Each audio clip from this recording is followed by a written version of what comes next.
प्रभु का धन्यवाद हो फिर से एक बार आज के वचन के लिए जो परमेश्वर ने दिया जब मैंने उनसे मांगा, और इस वचन के लिए जैसे हमने प्रार्थना करी कि हम लोगों के जीवन बदले, वो जो हमने सीखा है वो हमारे जीवन में हम लोग ले सकें, उसके ऊपर चल सकें। इस प्रार्थना के साथ हम लोग आज के वचन में जाएंगे और जिसका शीर्षक है आराधना। तो एक आराधना हम लोगों ने पिछले हफ्ते कई हफ्तों से बल्कि महीनों से हमने प्रार्थना के विषय में सीखा था, और मुझे आशा है कि हम सब लोगों ने उसको अपने जीवन में अपनाया होगा और अलग अलग तरह के समय पे अलग अलग तरीके की प्रार्थनाएं हम लोग अपने जीवनों में कर रहे होंगे। लेकिन एक विश्वासी के जीवन में परमेश्वर की आराधना का क्या स्थान है और वो क्यों है, कैसे हमें करना है, इन सब चीजों के बारे में प्रभु ने मुझे कुछ बताया, वो मैं आप लोगों के साथ शेयर करना चाहती हूँ। तो जब हम बचा लिए गए हैं और हम हर बार बोलते हैं कि यदि हमारी आज भी मृत्यु हो जाए और यदि हम इस दुनिया को छोड़ के जाएं तो हम कहाँ रहेंगे? यहोवा के धाम में, जैसा अभी हमने भजन संहिता 23 में लास्ट में पढ़ा। तो यहोवा के धाम में जाएंगे तो करेंगे क्या वहां जाके? तो उसका एक चित्र, जो चित्रण है, जो एक वो हमें एक प्रकाशित वाक्य में मिलता है, जहां पर हमें देखने को मिलता है कई जगह पे। आपने प्रकाशित वाक्य की पूरी बाइबल स्टडी करी थी, कई जगह पे वहां पर आराधना के विषय में लिखा गया था कि प्राचीनों ने आराधना करी, स्वर्गदूतों ने आराधना करी, एक बड़ी भीड़ ने आराधना करी। तो उसको एक पोर्शन में आपके साथ में पढ़ूंगी। प्रकाशित वाक्य उसका 4था अध्याय।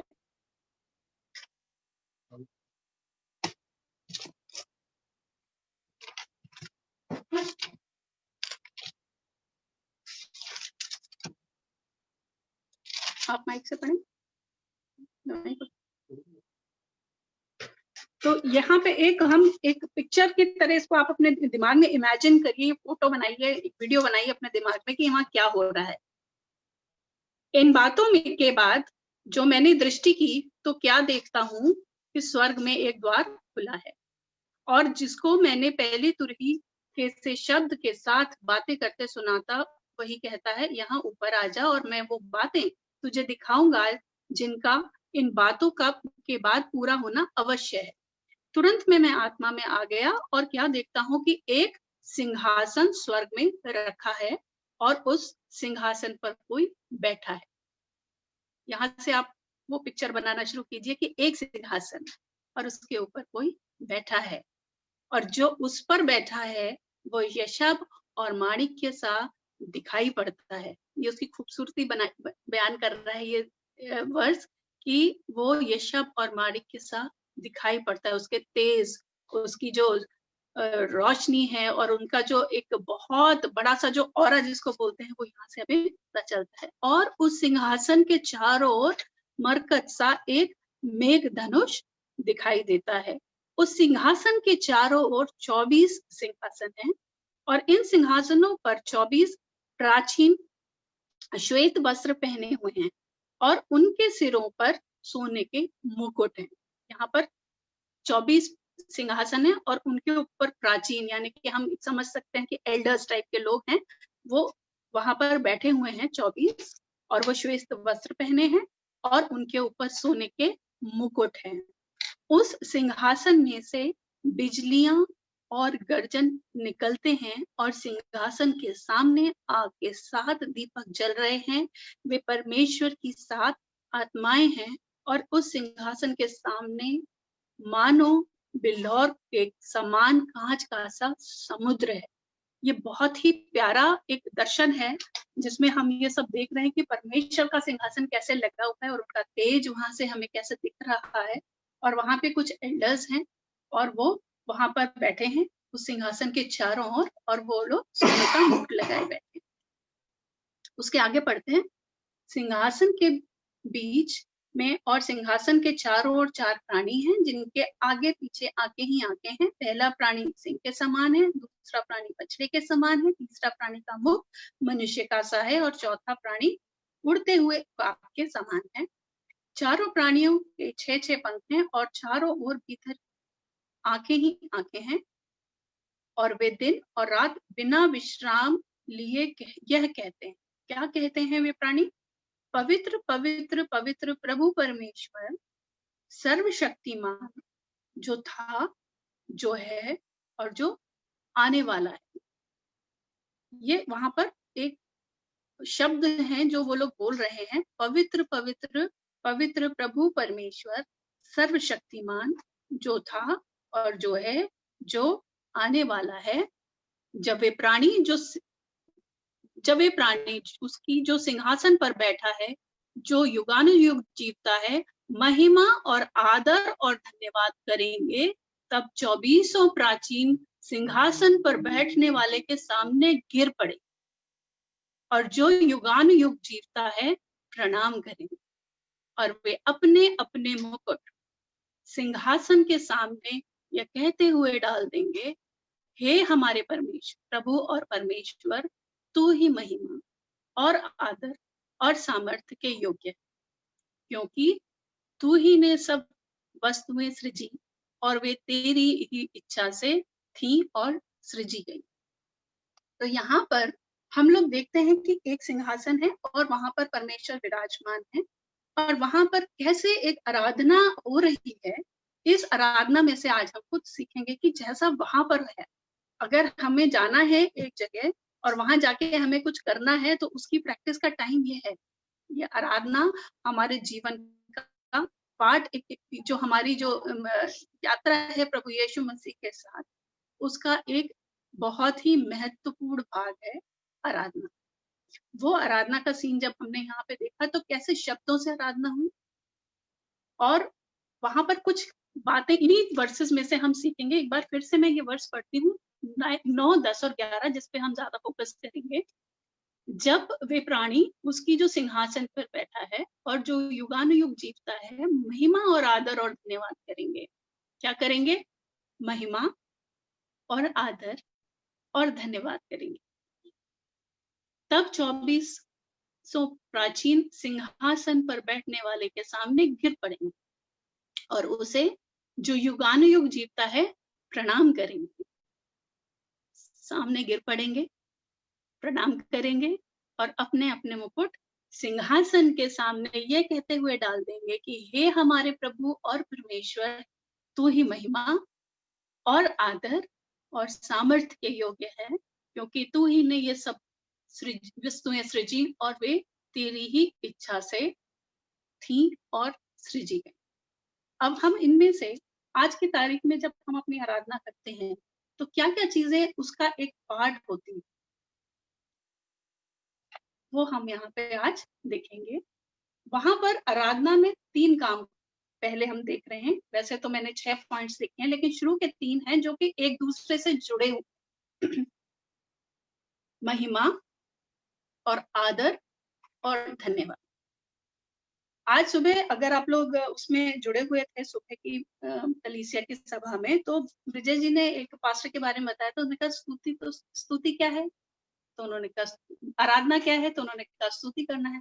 पास्टर साहब ने कहा स्तुति करना है। फिर क्या है? किसी ने कहा गीत गाना है, किसी ने कहा कुछ बजाना है। लेकिन आराधना क्या है? वो एक संपूर्णता है, वो एक पूरा एक समझ लीजिए ये अम्ब्रेला है, जिसके ये कुछ पार्ट्स हैं, जिसमें कि महिमा, हम परमेश्वर की महिमा करते हैं, उसमें हम परमेश्वर को आदर देते हैं, हम उसमें उनकी स्तुति करते हैं, शब्दों से करते हैं, गीतों से करते हैं और धन्यवाद करते हैं। मैंने इसको ऐसे समझा कि मान लीजिए किसी ने आपको बहुत ही अच्छा खाना बना के दिया, जैसे आपकी मम्मी ने खाना बनाया, तो आप ये कह सकते हैं कि हाँ, मम्मी ने आज खाना बनाया, ये बहुत खुशी की बात, ये आपने अपनी मम्मी की महिमा करी। लेकिन अगर आपने कहा कि मेरी मम्मी ने आज बहुत अच्छा खाना बनाया, तो मैंने इसको सोचा कि ये जब वर्ड्स में आ गया और उसकी तारीफ भी हो गई, तो वो स्तुति हो गई।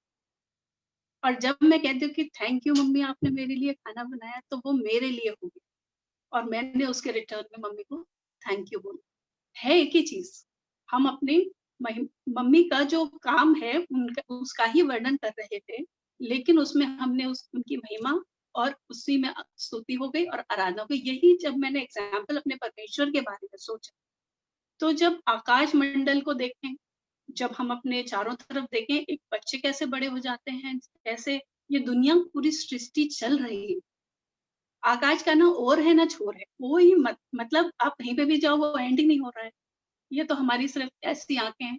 जो लोग स्पेस में जा गए हैं वो भी देखते हैं, इट्स नेवर एंडिंग, चलता ही जा रहा है। होराइजन की डेफिनेशन सिर्फ डेफिनेशन तो है जहाँ पे आकाश और पृथ्वी मिलते हैं, लेकिन वो जगह है ही नहीं, इमेजिनरी। कहाँ कहाँ तक ये परमेश्वर ने बनाया है। इस बात को सिर्फ अगर जब हम सोचने भी बैठते हैं, जैसे मैं छोटी थी तो मैं अपने पापा से पूछती हूँ कि हम पृथ्वी के अंदर रहते हैं कि हम बाहर रहते हैं, क्योंकि मुझे लगता था कि जब हम बाहर रहेंगे तो हम तो गिर जाएंगे, तो हम अंदर रहते हैं कि बाहर रहते हैं। लेकिन अब बड़े हो गए तो अब साइंस पढ़ ली और आगे बढ़ लिया तो हमें समझ में आ गया कि हम बाहर रहते हैं। लेकिन पहले तो नहीं समझ पा रहे थे। हमें तो साइंटिस्ट ने खोज खोज के बता दी चीजें, ग्रेविटेशनल फोर्स है, ये फोर्स है, फ्रिक्शनल फोर्स है। लेकिन जब एक लेमैन की तरह आप सोचे तो वो नेवर एंडिंग, ये एक महिमा का कारण है परमेश्वर। जब हम इसको अपने तरीके से हम जब अपने परमेश्वर के बारे में बोलेंगे तो वो उसकी स्तुति होगी। अब हम देखते हैं कि कैसे हम इन सब चीजों को कर सकते हैं। तो हम भजन संहिता 33 और 1 पढ़ेंगे।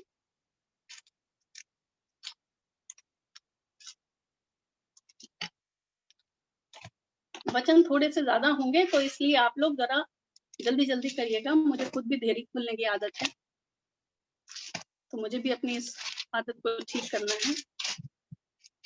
धर्मियों, यहोवा के कारण जय जयकार करो, क्योंकि धर्मी लोगों को स्तुति करना शोभा देता है। हम और आप अगर अपने आप को धर्मी कहते हैं तो उसकी स्तुति करना हमें शोभा देता है। जैसे श्रृंगार करना हमें शोभा देता है, जैसे कशिश को वो अच्छी सी ड्रेस पहनना शोभा देता है, वैसे ही स्तुति करना भी हमको शोभा देता है। यह हमारी स्पिरिचुअल जर्नी या हमारी आत्मिक जो हम जिंदगी जी रहे हैं उसको शोभा देता है, उसको बहुत ज्यादा सुंदर बनाता है, उसको सुसज्जित करता है। तो इसलिए स्तुति करना हमारे लिए ये कोई कंपल्शन नहीं है, ये कोई दबाव नहीं है, लेकिन वो जब हम करेंगे वो कब करेंगे, जब हम उसके कामों को समझ पाएंगे। और जब हम उसके कामों को समझ पाएंगे कि उसकी उसकी कितना स्प्लेंडेड है, वो कितना विशाल है हमारा परमेश्वर, तो ये स्तुति की बातें अपने आप निकलेंगी हमारे अंदर से। तो स्तुति करना हमको धर्मियों को, आप लोग समझते हैं अपने आप को धर्मी, तो ये आपके लिए है कि स्तुति करना धर्मियों को शोभा देता है। जिनको अभी भी डाउट है वो जाएं और परमेश्वर से फिर से माफी मांग ले। लेकिन मुझे विश्वास है सबने प्रभु को ग्रहण किया है, सब प्रभु के लहू के द्वारा, अपने कर्मों के कारण नहीं, लेकिन अपने परमेश्वर जो हमारे यीशु मसीह ने लहू बहाया है उसके द्वारा हम धर्मी ठहराए गए हैं। इसलिए स्तुति करना हमको शोभा देता है। और हम कैसे कैसे स्तुति कर सकते हैं,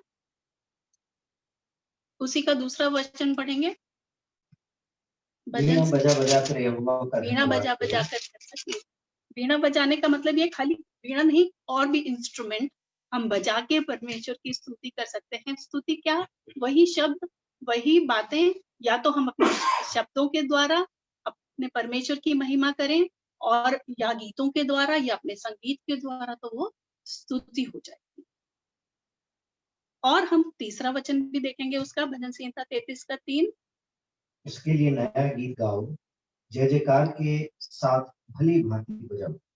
उसके साथ नया गीत, उसके लिए नया गीत गाओ। ही डिजर्व्स, वो हकदार हैं इस चीज के कि हम हर दिन नए शब्दों से, नए गीतों से, नई फीलिंग्स के साथ उनकी स्तुति करें, क्योंकि प्रभु के काम है ही ऐसे निराले हैं। और इसलिए हम लोगों को चाहिए कि हम नए नए गीतों से, अपने संगीत के द्वारा, अपना मुंह खोल के, अपने शब्दों से, या तो हम स्तुति कैसे करेंगे, किसी की अगर बढ़ाई करनी हो तो कैसे करेंगे, शब्दों से। कोई अपना प्रेमी अपनी प्रेमिका से कैसे तुम बहुत खूबसूरत हो, या फिर वो उसको गीत सुना सकता है, तो दोनों तरीके से उसकी प्रशंसा ही तो करता है। तो इसी तरह हम भी या तो अपने शब्दों से या हम अपने गीतों के द्वारा अपने परमेश्वर की महिमा में स्तुति के गीत भेंट कर सकते हैं। जब हम यहाँ पे कहते हैं कि धन्यवाद की भेंट चढ़ाइए, तो धन्यवाद भी एक पार्ट है, उस पर हम अभी आएंगे। लेकिन हम लोग क्या करते हैं, कई बार हम स्तुति के गीत गाते हैं, कई बार हम अपने प्रार्थना में जो शब्द स्तुति के यूज करते हैं, ये दो तरीके से हम अपने परमेश्वर की महिमा कर सकते हैं। फिर वहां लिखा है आदर, कैसे करेंगे आदर, लेटे लेटे आराधना करेंगे तो क्या ये आदर है? अगर हमारे पास कोई, अगर बॉडीली कोई हमारे शरीर में यदि हम बैठ सकते हैं तो हम बैठें, यदि हम खड़े हो सकते हैं तो खड़े। हर चीज में हम परमेश्वर को आदर देके, ये एक पूरे तरीके से एटीट्यूड है जो हमारा, जो हमारी बॉडी लैंग्वेज है, उससे भी हम अपने परमेश्वर को ये आराधना करें। किसी को बोलना ना पड़े, ठीक से बैठो, किसी को बोलना ना पड़े, अरे स्तुति करो, जोर से गाओ, नहीं, ये सब वो उस पार्ट, वो हमारे उस, जब हम प्रार्थना में बैठे, हम उस भाव के साथ बैठे कि सच में हमारी बॉडी लैंग्वेज को भी देख के लगे कि हाँ, हम आदर के साथ अपने परमेश्वर के सम्मुख। तीसरी चीज वहां पे लिखी है धन्यवाद। धन्यवाद जो है वो हम किसी भी परिस्थिति में करें, किसी भी परिस्थिति में धन्यवाद करें, प्रार्थना तो करें ही, आनंद भी करें और धन्यवाद भी करें। जैसा कि वचन एक है 43, भजन संहिता 43 43 का 4 और 5। तब मैं परमेश्वर की वेदी के पास जाऊंगा, उस ईश्वर के पास जो मेरे अति आनंद का कुंड है, और हे परमेश्वर, हे मेरे परमेश्वर, मैं वीणा बजा बजा कर तेरा धन्यवाद करूंगा। जब हम भजन संहिता 43 पढ़ेंगे, जब आप लोग अपने समय में पूरा पढ़िएगा तो आप देखेंगे यहाँ पर एक दुखी व्यक्ति का जिक्र है। वो अपने दुखी मन से अपने दुख के बारे में बात कर रहे हैं, और उस दुख के बारे में अपने शत्रुओं से परेशान होके उस दुख में बाद में वो लिखते हैं कि हे परमेश्वर, हे मेरे परमेश्वर, मैं वीणा बजा बजा कर तेरा धन्यवाद करूंगा। तो हमें धन्यवाद करना है किसी भी परिस्थिति में, क्योंकि हमें नहीं पता कि हमारे जीवन में वो परिस्थिति हमारे लिए कौन सी भलाई को उत्पन्न करेगी। इसलिए हम धन्यवाद हमेशा अपने परमेश्वर का करते हैं। अगर हमारे पास नौकरी नहीं है तो क्या आज हमने खाना खाया, क्या हम उसके लिए धन्यवाद कर सकते हैं? क्या हमारे बच्चों के पास स्कूल है, उसके लिए धन्यवाद कर सकते हैं? क्योंकि ऐसे बहुतेरे हैं जिनके पास आज की तारीख में नहीं है, क्योंकि वो लोग अफोर्ड नहीं कर सकते ये ऑनलाइन चीजें, और जिनके स्कूल इतने नहीं अफोर्ड कर सकते। तो क्या धन्यवाद के लिए हमारे पास सुबह उठने से लेकर रात के सोने तक, और रात में भी, नींद में भी धन्यवाद होते हैं हमारे लिए, अगर हम उसकी आशीषों को पहचान सकें। एक इंग्लिश में है count your blessings, name them one by one. आशीष को गिनिए। अगर हमारे घर में साफ पीने का पानी है, ये एक बहुत बड़ी आशीष है। अगर आप उन लोगों से पूछे जिनके पास नहीं है, कभी कभी आप लोग इस तरह के प्रोग्राम देख के, डिस्कवरी, नेशनल ज्योग्राफिक, उसमें ऐसी ऐसी प्रॉब्लम्स के बारे में देखा, कैसे कैसे जगह पानी ऐसा है, उसमें कोई ऐसी धातु मिल गए हैं जहां पर जिससे बीमारियां होती जा रही हैं उस एरिया के लोगों को। लेकिन परमेश्वर ने हमें साफ पीने का पानी, खाना दिया है, घर दिया है। हम में से जितने लोग जुड़े हैं और जो लोग देख रहे हैं, सबके पास एक छत है। तो प्रभु का बहुत धन्यवाद हो। हमारे पास बहुत सारे रीजंस होते हैं धन्यवाद करने। एक और रीजन है धन्यवाद करने का, वो हम पौलुस के जीवन में देखते हैं, जब उसने फिलिपियों को एक पत्री लिखी, और पहला अध्याय 3 वचन। मैं जब जब तुम्हें स्मरण करता हूँ, तब तब अपने परमेश्वर का धन्यवाद करता हूँ। ये अपने उन लोगों के बारे में याद कर रहे हैं पौलुस, जिनको उन्होंने कभी सुसमाचार सुनाया था प्रभु के राज्य में, उसके द्वारा वो लोग शामिल हुए थे या फिर एनकरेज किया था। मैं उनके लिए, दूसरों के लिए भी हम परमेश्वर को धन्यवाद चढ़ा सकते हैं और उनके लिए जब प्रार्थना कर सकते हैं, जैसे हम आप लोगों के सबके जीवन के लिए धन्यवाद करते हैं, क्योंकि आप छुड़ाए गए। हमारे परिवार में कितने लोग छुड़ा लिए गए, परमेश्वर ने अपने राज्य में शामिल किया, इसके लिए धन्यवाद कर सकते हैं। बहुत सारी चीजें हैं धन्यवाद करने की, जिसमें हम परमेश्वर के काम को देखते हैं। तो हम महिमा और आदर और धन्यवाद, इन तीनों को मिक्स करते हैं। और इसके अलावा भी बहुत सारी चीजें आज मैं बताती हूँ, उसके धीरे धीरे हम उस पे जाएंगे। लेकिन ये तीनों चीजें जो हैं, इसको अगर हम मिक्स करें, कैसे करेंगे? क्योंकि हम स्तुति करें। स्तुति करने का मतलब है हम अपने शब्दों और गीतों से, अपने संगीत से, नए गीतों से। आदर में हमारी पूरी बॉडी, हमारा मन, हमारा माइंड, सब कुछ परमेश्वर को आदर देने वाली स्थिति में हो, ये हम आराधना में ध्यान रखें। और धन्यवाद करते रहें उसके हर एक भलाइयों के लिए, हर एक काम के लिए। और उसके काम जो हमारे पूरी गैलेक्सी में, जुपिटर से हमें कोई लेना देना नहीं है, लेकिन धन्यवाद जब चढ़ाते हैं तो वो इतना महान परमेश्वर जिसने और छोड़, जिसका नहीं पता चल रहा जिसके कामों का, लेकिन वो उसने अपने हथेली पे मेरा नाम लिखा हुआ है। वो इतना पर्सनल गॉड बन जाता है मेरे लिए। वो किसी भी परिस्थिति में मुझे नहीं छोड़ता, उसने मेरा उद्धार किया। जब हम इतने महान परमेश्वर को इतना पर्सनल पाते हैं तो वैसे ही धन्यवाद निकलता है। तो ये हमने एक आराधना का एक पार्ट। उसके बाद हम और देखते हैं 4 के वापस प्रकाशित वाक्य में 4 के 10 में, सॉरी हमने 5 पढ़ा था, नहीं 4 का 10। तब 24 प्राचीन सिंहासन पर बैठने वाले के सामने गिर पड़े, दंडवत किया। अब क्या ये दंडवत हम हमेशा करें या नहीं करें, लेकिन जब आप सच्ची आराधना कर रहे हैं तो आप सबके सामने भी दंडवत करने में नहीं शर्माएंगे और अकेले में भी करें। मैं आपको एनकरेज करती हूँ कि परमेश्वर के सामने दंडवत करना, ये हमने यहाँ से देखा है, वहां पे है। अब वहां पे तो दिख रहा है सब कुछ, उनको वो सिंहासन दिख रहा है, हमें नहीं दिख रहा। तो हमें तो प्रभु यीशु मसीह भी नहीं दिखे, लेकिन उसके हाथ के काम प्रकट है। अब इसको मैं कैसे एग्जाम्पल से देखती हूँ कि एक माँ है जो माँ बनने वाली है, उसके बच्चा तो पेट में है, उसने देखा तो है नहीं, लेकिन उससे वो पूरा प्रेम करती। Love is blind. मुझे यहाँ का एक माँ और बच्चे का जब रिलेशन देखती हूँ तो सच में वो बिना देखे उससे उतना प्रेम कर लेती है और उसके बारे में सब कुछ सोचती है। उसका जो खाना पीना है, उठना बैठना चलना फिरना, सब कुछ उस पे फोकस्ड होता है। मतलब वो अपने आप का इतना ख्याल रखती है कि वो उसको जुकाम ना हो जाए, क्योंकि वो दवाई नहीं ले सकती, क्योंकि वो उसके बच्चे को अफेक्ट कर सकती है। कोई भी एक्स्ट्रा चीजें नहीं खा, कुछ चीजें जो नुकसान करती है वो नहीं खा सकती, क्योंकि हो सकता है वो बच्चे को अफेक्ट करे। यहाँ तक कि लेट भी नहीं सकती अपनी मर्जी से। उठना बैठना खाना पीना चलना फिरना, जो हम बाइबल में लिखा है ना कि तू मेरे उठने बैठने चलने फिरने को चाहता है। यहाँ पे हम लोग देखते, मतलब लेडीज ज्यादा समझ पाएंगे इस एग्जाम्पल को, कि हर चीज उस बच्चे पे फोकस्ड है। वो बच्चा अभी हमने देखा भी नहीं है, वो बच्चा आएगा, लेकिन सब चीजें उसके चारों तरफ, हमारे विचार, हमारा सब कुछ ओरिएंट हो जाता है। उसी प्रकार जब हम अपने परमेश्वर को उस सिंहासन के सामने बैठा देख महसूस भी कर लेते हैं, हम खुद ही धन्यवाद सोचेंगे। आपने कुछ, यीशु मसीह ने कभी नहीं कहा था कि मुझे दंडवत करो, लेकिन फिर भी जिन लोगों ने उसके काम देखे वो दंडवत कर देते थे उनको। जैसे कि मैंने यहाँ पर लिखा था, गिरकर प्रणाम करते थे लोग उनको। जैसे उन्होंने जब उसको काम किया था, उन्होंने तूफान को काम किया था, तभी भी वहां पे जब लोगों ने देखा कि कैसा है, इन्होंने तो तूफान को थमा दिया, हम तो वहां पर उन्होंने दंडवत किया। मजूसी जब आए थे तो उन्होंने यीशु मसीह के चरणों में दंडवत करके अपनी भेंट चढ़ाई।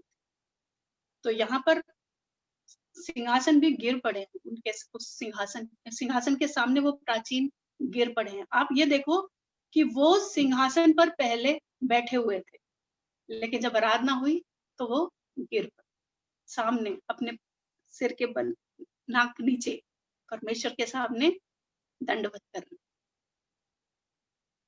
इस चीज को हम भी अपने जीवन में लें। जब आप अकेले आराधना करते हैं, आप कीजिए, कौन रोकता है? परमेश्वर के आगे लेट जाइए और आराधना कीजिए, उसके गीत गाइए, उसको धन्यवाद कीजिए। हम अपने जीवन में कहीं पे भी किसी भी ओहदे पे होते, लेकिन जब परमेश्वर के सामने आते हैं तो अपने आप को शून्य करना ही है सच्ची आराधना की। जैसे कि उन्होंने अपना पूरा बॉडी लेके नीचे लेट परमेश्वर के सामने, और उन्होंने क्या किया? प्रणाम किया, गुड मॉर्निंग बोलते हैं आप लोग जीसस को, बोला कीजिए, उनको अच्छा लगता है। बच्चों को भी सिखाया था मैंने, कभी कभी मैं भी करती हूँ, गुड मॉर्निंग, गुड नाइट। हम लोग एक दूसरे को किस देते हैं, मैंने कहा बच्चों को सिखाया, मैंने कहा जीसस को भी किसी। और फिर सो ये भाता है, ये छोटी छोटी सी चीजें हैं। जब हमें, जैसे लिखा है कि मतलब बुरे मनुष्य होके भी हम जब सब चीजें हमें अच्छी लगती हैं, हम अच्छी चीजें अपने बच्चों को देना चाहते हैं, तो हम अपने परमेश्वर को, जो हमारा पिता है, हम क्यों नहीं ये सारी चीजें करते हैं जो अपने अर्थली फादर के साथ। तो हम लोग देखते हैं कि परमेश्वर को उन्होंने प्रणाम किया, फिर उन्होंने अपने मुकुट जो है परमेश्वर के चरणों में डाल दिए। तब 24 प्राचीन सिंहासन पर बैठने वाले के सामने गिर पड़ेंगे और उसे जो युगानुयुग जीवता है प्रणाम करेंगे, और वे अपने अपने मुकुट सिंहासन के सामने यह कहते हुए डाल देंगे, सिंहासन के सामने ये कहते हुए डाल देंगे कि हे हमारे प्रभु और परमेश्वर, तू ही महिमा और आदर और सामर्थ्य के योग्य है, क्योंकि तू ही ने सब वस्तुएं सृजी और वे तेरी ही इच्छा से और थी और सृजी गई। मुकुट को उतारना अपने सारे अधिकारों को प्रभु के चरणों में रख देना है। मुकुट राजा का मुकुट होता था। आप देखना, जब पुराने नियम में जहां जहां मुकुट की बात है, गोल्डन क्राउन, वो एक शोभा करने वाली चीज नहीं है, वो एक लीडरशिप को दर्शाती है, वो एक अधिकार को दर्शाती है, वो एक कुर्सी को दर्शाती है, वो क्राउन, मुकुट। लेकिन यहाँ पर उन्होंने वो मुकुट अपना चरणों में रख दिया है, जस्ट जीरो किया है अपने आप। उन्होंने वो अधिकार, आपने देखा वो पगड़ी जब किसी के चरणों में रख देना कितनी बड़ी बात होती है इंसान के लिए। और यहाँ वो प्राचीन है, वो एल्डर्स हैं जो ऑलरेडी सिंहासन पर बैठे हुए थे, वो न सिर्फ उतरे, वो अपने आप को दंडवत कर रहे हैं, वो प्रणाम कर रहे हैं, और वो अपना मुकुट उनके चरणों में रख रहे हैं। ये एक आराधना में का ये जो सब कुछ मिला के आप देखोगे तो ये पूरा का पूरा एक एटीट्यूड है वर्षिप। ये एक हमारी लाइफस्टाइल, जीवन शैली जिसको बोलते, ये जो हमारा आराधना है ये 3 गानों में समाप्त नहीं होती। ये आराधना हमारी सुबह से लेके शुरू होती है और रात तक चलती रहती है। हर एक काम जो हम कर रहे हैं, हर एक काम जो बोल रहे हैं, हर एक थॉट जो हमारे अंदर आ रहा है, वो हमारी आराधना का भाग बन सकता है अगर हम चाहें तो आज हमने जब ये सारी बातें सीखी कि इसमें महिमा और आदर, और महिमा कैसे करें, स्तुति के गीत गा के या वचन बोल के, शब्दों के द्वारा, और आदर हमारी बॉडी के द्वारा, धन्यवाद हमारे उनको जो परमेश्वर ने हमारे लिए किया है उसके लिए हम धन्यवाद करें। और अपने आप को पूरा का पूरा, हम कितने भी पढ़े लिखे हों, कितने भी ऊंचे ओहदे पे काम कर रहे हों, लेकिन जब प्रभु की आराधना करें तो अपने आप को जीरो कीजिए, तभी सच्ची आराधना है जैसी स्वर्ग में हो रही। और वही आराधना हमें यहाँ करनी है ताकि हमारे लिए ये एक एक्सरसाइज टाइम जो हमें इस धरती पे मिला है, इसमें हम निपुण होके वहां जाएं। लेकिन कुछ प्रिकॉशंस भी हमें लेने, वो कैसे लेंगे हम? मरकुस 7 उसका 6 से 8 पढ़िए।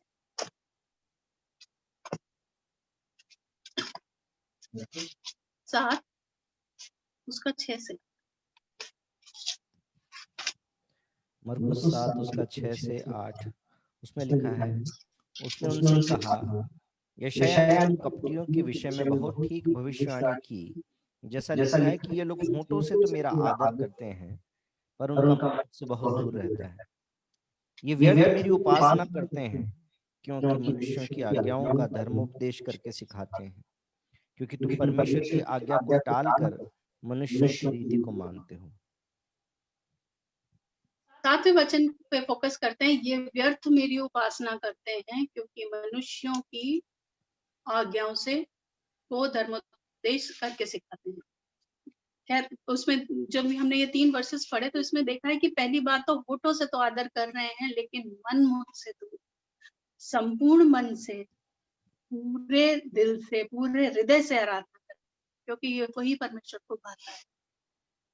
खाली होठों से, खाली दंडवत लेट के, खाली एक्शन से, खाली जय जयकारी तो करी हमने लेकिन सिर्फ हाथ उठा के बोल दिया नहीं, वो हमारे अंदर से आनी चाहिए, वो हमारे मन से, हमारे हृदय से, हमारे जीवन से सब कुछ एक साथ निकल के आना चाहिए। क्योंकि यहाँ पे लिखा है, यशायाह की पुस्तक का ही ये एक वार्निंग है जो यहाँ पर यूज करी गई है फरीसियों के लिए, शास्त्रियों के लिए, कि सिर्फ मनुष्यों की बातों पे ध्यान है, आज्ञा किसकी मान रहे हैं, मनुष्य की मान रहे हैं, लेकिन परमेश्वर की नहीं मान रहे। आराधना अच्छी करेंगे, उसके बैकग्राउंड में पीछे आज्ञा भी मानेंगे।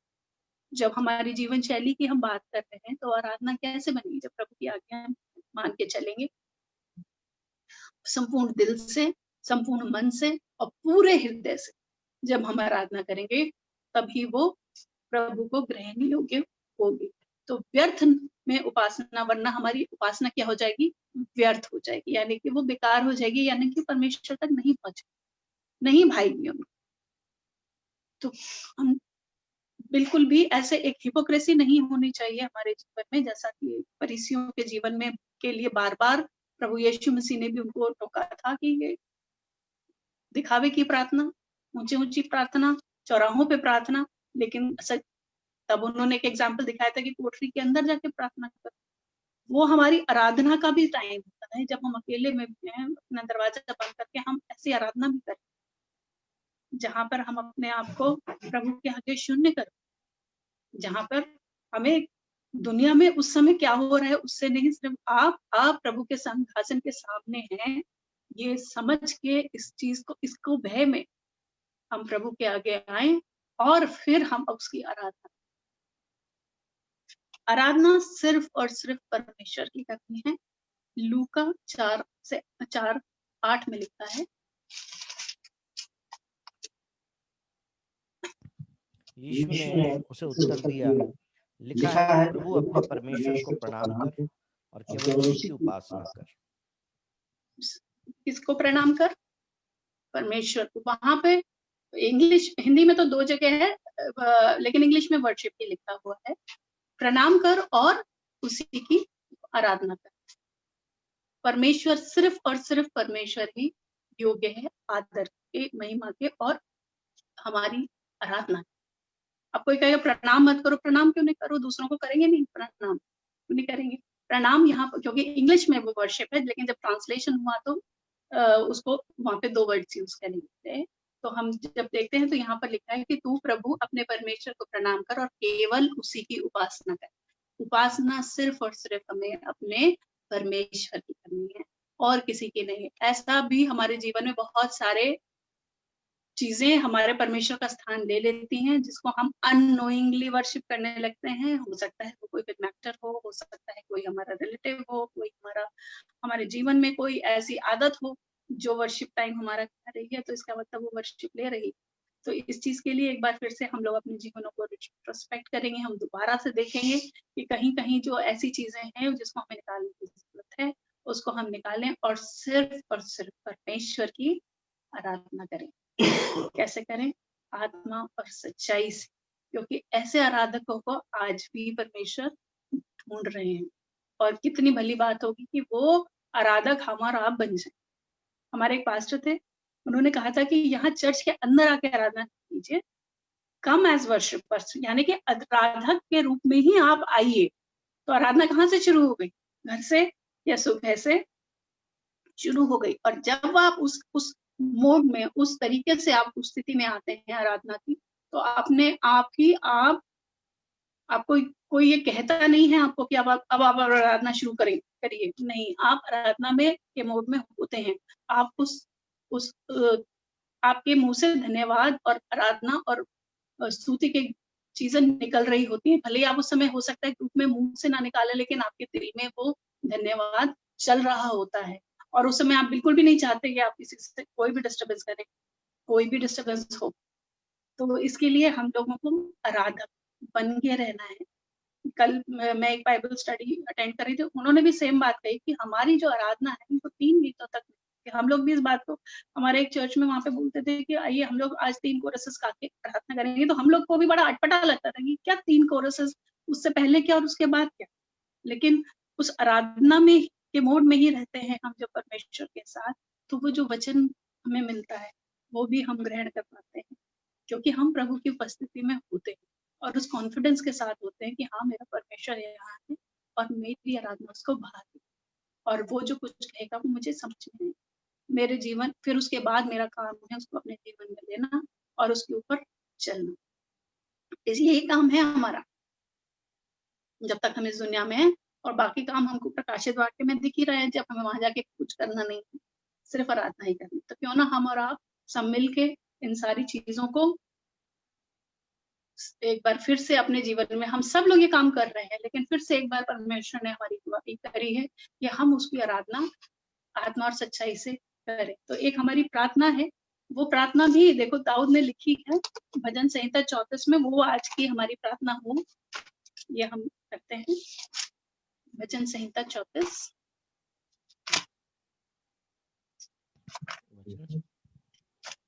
1 से 3।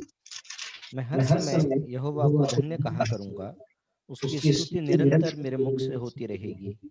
मैं यहोवा पर घमंड करूंगा, नम्र लोग ये सुनकर आनंदित होंगे। मेरे साथ यहोवा की बड़ाई करो और आओ हम सब मिलकर उसके नाम की स्तुति करें। तो आइए एक बार फिर से हम ये तीनों वचन एक प्रार्थना के रूप में करें। अपने अपने स्थानों पे आप लोग सब इसको दोहराएं। मैं हर समय यहोवा को धन्य कहा करूंगा, उसकी स्तुति निरंतर मेरे मुख से होती रहेगी। मैं यहोवा पर घमंड करूंगा, नम्र लोग यह सुनकर आनंदित होंगे। मेरे साथ यहोवा की बढ़ाई करो और आओ हम मिलकर उसके नाम की स्तुति। प्रभु का धन्यवाद हो। और हम, अब मुझे विश्वास है और मैं भी आप सबके लिए प्रार्थना करूंगी कि ये आराधना हमारा एटीट्यूड, हमारी लाइफस्टाइल, हमारी जीवन शैली बन जाए, जिसमें हमें अलग से ये नहीं कहना पड़े आइए हम आराधना करें। हम हमेशा आराधना के मोड में रहें। सबको जय मसीह की।